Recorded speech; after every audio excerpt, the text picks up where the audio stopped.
Hi, this is a video overview of my car Android tablet. I've had a couple of requests just kind of go over how I installed it, what I use it for, and certainly what some of the limitations are. As you can see right now, I've got the AC vents pulled out because here in a minute I'm going to kind of peek behind the scenes there and show you kind of how I've got some of it wired up. Some of the basics first. This is a Samsung Galaxy Tab 7 Plus. It is 3G model, has data connection that I do use. I have a data plan through AT&T. I pay about $30 a month for that. I certainly had the option of getting the Wi-Fi model and just tethering an internet connection through my cell phone. I'd save a little money doing that. Like I said, I do pay $30 a month for the data plan. However, my thinking was that I really wanted this to be something that even if I'm just getting in the car for 2 minutes to drive to the grocery store or something, that it still works. It's not something I don't want to have to get in the car and mess with something every time. I don't want to have to worry about turning on tethering or making sure it's syncing up properly with my phone. I just I turn on the ignition and it works. And to kind of give a demonstration of that right now, so I have this set up with an application called Tasker, which I'm sure a lot of you are familiar with. It's just basically, if you're not familiar with Tasker, what it is an application that it'll read different inputs. So I know this is hard to read, but this is AC power. So when it detects AC power, it'll take a list of actions. And the actions here are, so it's going to turn off airplane mode, unlock the phone, set the volume to high, it tells it to keep the screen on and not time out. So that's currently the mode it's in. Now when I go to battery power, it's going to mute everything. It's going to go to airplane mode, and then in 7 seconds the screen's going to shut off. So again, kind of really similar to a car. Car stereo, that is. Now when I turn it back on, get the AC going, it's hot. It's going to come out of airplane mode and start playing music again. Comes out, turns everything on, ready to go. So that's achieved by the it's hooked into basically just an auxiliary cigarette lighter that I attached to the car. I attached it actually out of the wiring harness on the head unit. I put a clip in there. So if we can get back in here, let's see how good we can get back here. Let me show you some of this. Turn off the air. So this white plug right here is the factory harness for my Mazda. This red part here is something I bought off eBay. And all it is just extends all those wires out. These are used for any aftermarket stereo.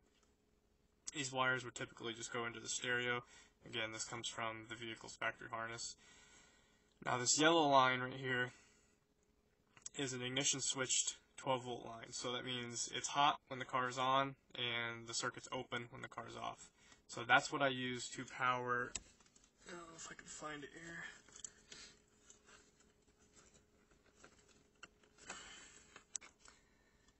Right here, this black tube right here is just you can buy these at Radio Shack. They're like $5. It's just an auxiliary cigarette lighter that taps into the 12-volt switch line here and plugs into the tablet. Now, if I can see the back of the tablet, and this is a bad angle, but this is really all it is the dash kit here is a Scosche double din dash kit. You can buy these for just about any car. They're pretty cheap. I think this one's about $20, and it's typically used to mount an aftermarket stereo. However, I took a Dremel and just basically hacked everything off, and you're seeing the back of the tablet right there. And yes, really the only thing holding it on is string. I can't see the screen, so I'm not sure if this is showing you guys anything or if it just is blurry. But I JB welded down 4 metal loops, and just took a piece of string and basically tied it on there. I didn't really expect it to work, but it did, so I didn't mess with it after that. Get my AC back on now. So it's just mounted back there. Now the audio just comes out the headphone jack. So it comes out the headphone jack, goes into a 1/8 or 3.5 millimeter, whatever, converts it to RCA, and then from RCA it comes down the middle of the console here, and here it is right here. So on this top end here on my index finger, That's coming from up here at the tablet, and it's going into this volume control module, I guess you could say, because you could certainly control the volume with the screen on here. I think that's very unsafe and not very accurate. It's really just a pain in the ass to use. I wouldn't recommend it. So I would absolutely tell somebody they should get something like this so that they have a physical knob to control volume with. Now, yeah, it's kind of jank looking right here. That's not my permanent setup. I'm going to eventually flush mount this so we're just the knob. I'll take a Dremel and knock off these screw mounts here and have just this knob poking out. I don't know, maybe here, probably up here, wherever I feel like putting it, I guess. But for right now, I'm just being lazy and sticking my hand down here. This is where my cup holders usually are. So out of that same factory harness, the speaker wires come out. You can see them running down through here. They run back to the trunk, and I'm not going to show you because I'm not really going to do a guide on how to hook up a stereo. But all this just runs back to the trunk. We have two amplifiers.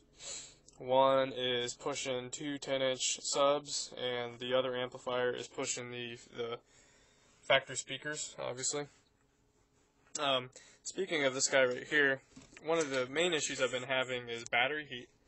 So here in Louisville, Kentucky, it gets pretty hot in the summer, and I've had an issue with the tablet overheating. I'll come out right now. It's sitting 30 degrees centigrade, which is perfectly fine. That's most cell phones will sit around that, on average. But when I come out, to go to lunch, 12 o'clock in the afternoon, sun's middle of the sky, it's getting about 60 degrees centigrade and complaining that the battery's overheating. So that's definitely a problem I'm having right now. I bought this on Amazon for about 12 bucks. I'm going to try a sun visor in the windshield to see if that will reflect away enough of the sun's energy to keep the battery at a nice cool temperature. If that doesn't work, I'm not sure what I'm going to do. I'll have to figure something out to keep the battery from overheating. A couple other ideas I have are, right now, the plastic case is still on the back of this, so I assume that's trapping some heat in there. It's obviously not getting very good circulation down there, so I've had some suggestions online of putting a solar-powered fan back here.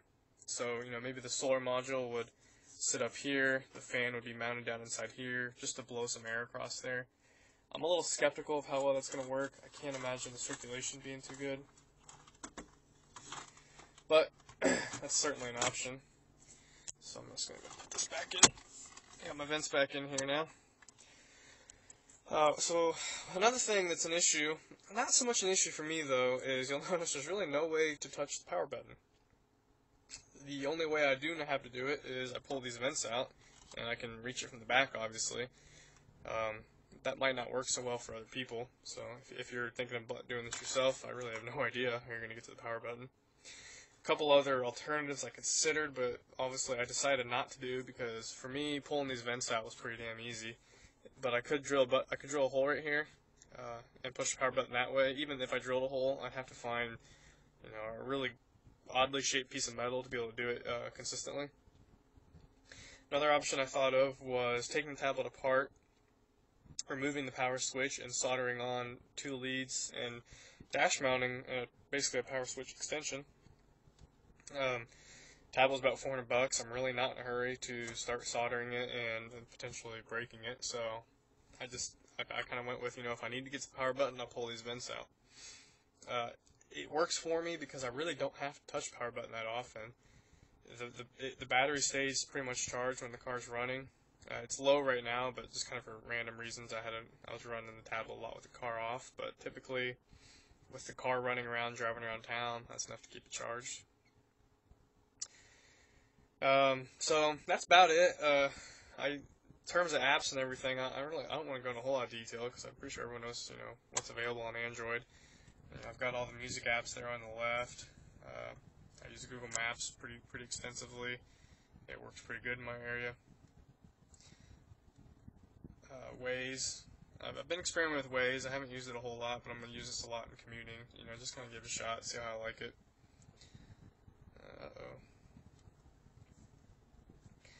That's about it. If you have any questions, just feel free to message me.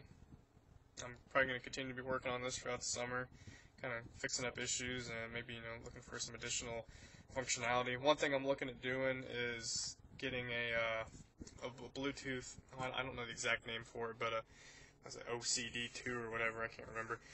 Plugs in down here, and you can pull all your engine data. It syncs over Bluetooth and through an app. I think Torque is the most popular app, so you can look at all the information about your engine, including error codes and everything along those lines. Just waiting to save up a little money to go buy that guy, because project was pretty expensive. I initially thought, a couple $100 for a tablet, a couple bucks for this, $100 for an amp, but I would say, all said and done, it was about an $800 project. Tablet was $400 on eBay, or not eBay, Amazon. This was, $20 for this kind of stuff, $200 for the Alpine amplifier, but then you just get lots of random expenses. Like I said, $20 for this, probably $40-50 in cabling, so it can get pretty expensive pretty quickly, but considering the functionality it puts in the car, I think it's a pretty small price to pay. If you're buying a new car, they'd probably charge you $1,000 for some crappy GPS that didn't update and had software from like 2004. So I'd say $800 for a Android tablet's not too much to spend. So like I said, if you have any questions, just send me a message. So that's it.